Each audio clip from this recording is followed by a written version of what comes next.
The following portion of Daytime Tri-Cities is sponsored by Local Orthodontics.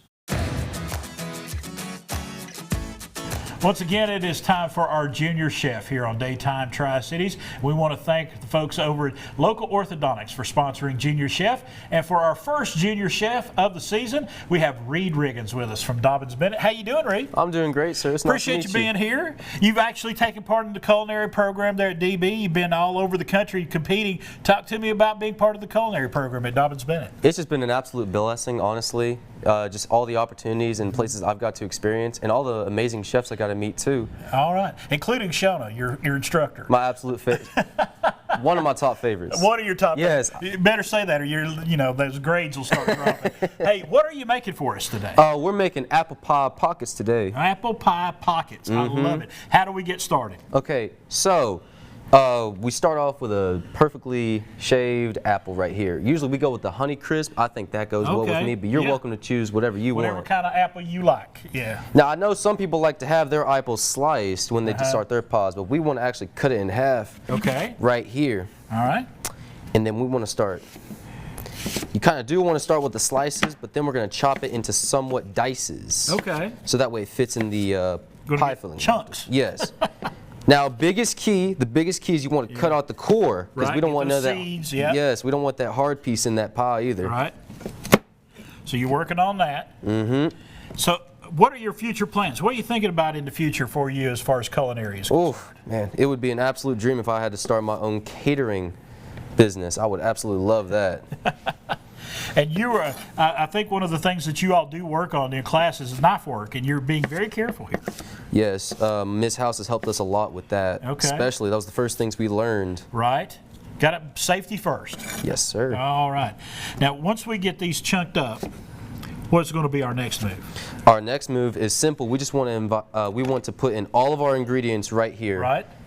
So we got 1 tablespoon of salt, 1 teaspoon of nutmeg, right. 1/2 teaspoon of cinnamon. Yep. Thank you. You're all right. We got 1 cup of light brown sugar. Okay.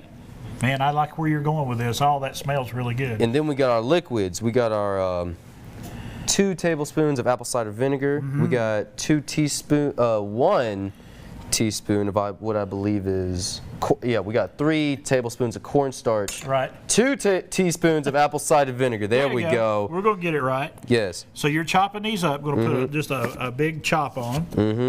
Just get them in this small. They don't have to be super small, but we just want fair dices. You want to be able to taste the apple. Yes, of course. Yes. You don't want it to be like applesauce. You want to be able to taste the apple. Amen. Amen to that. All right. Now, once we get these going, those go in the pot? Yes, sir. All right. Right in there like that, and then you start putting those ingredients that you were describing. Yes, and we can just discard those cores we'll later. Care of that. Yep. Now, where are you starting with? We're going to start with our 1 cup of light brown sugar. All right. Very nice. Right in the pot. I like the fact that you're doing this all in one pot. That makes life a whole lot easier, especially when you go to clean up afterwards. Yes, sir. We got 1 teaspoon of cinnamon. Okay. 1 teaspoon of nutmeg. Okay. 1 teaspoon of salt. I like it. Got to have a little savory in there. Amen. And then you want to use I prefer 1 whole lemon just to make sure you get it right. The juice. Yes, of course. This is what really brings it to life. It'll also keep that apple from turning brown so quickly. Oh, yes. amen. Yep. And then we got 2 teaspoons of apple cider vinegar. Right. And that's a unique ingredient, I think, and a lot of people think about a sweet, putting vinegar in there. That's different. Yeah. And then we got 1/2 teaspoon of vanilla extract. Oh, that goes a little of that goes a long way. Amen.